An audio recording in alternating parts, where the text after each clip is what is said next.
La memoria di Gino Strada per sempre vivrà su una ripida parete di roccia a nord-ovest di Cima Gea, nelle Dolomiti d'Oltrepiave, che si affaccia sul Cadore ed è accessibile dalla Val Cimoliana.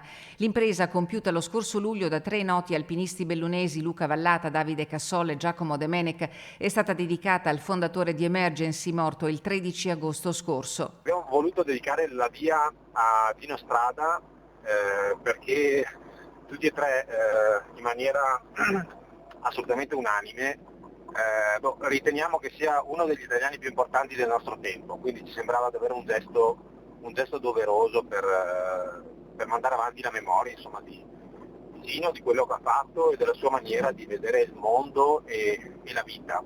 Aiutare le persone in difficoltà nel DNA di 2 dei 3 componenti della cordata, alpinisti e membri del soccorso alpino. Ci sta molto a cuore, secondo noi le persone che sono in difficoltà vanno in generale aiutate, quindi sebbene ci muoviamo in campi estremamente diversi abbiamo un comune denominatore, ovviamente non nelle azioni, lui ha dato un contributo incomparabilmente più importante del nostro, ecco.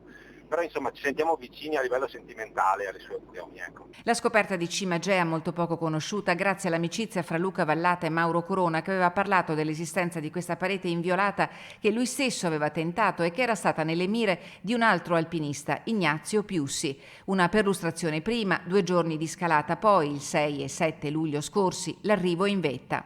La via ha uno sviluppo di circa 600 metri, ha difficoltà fino al settimo e il A2 si dice, Sì.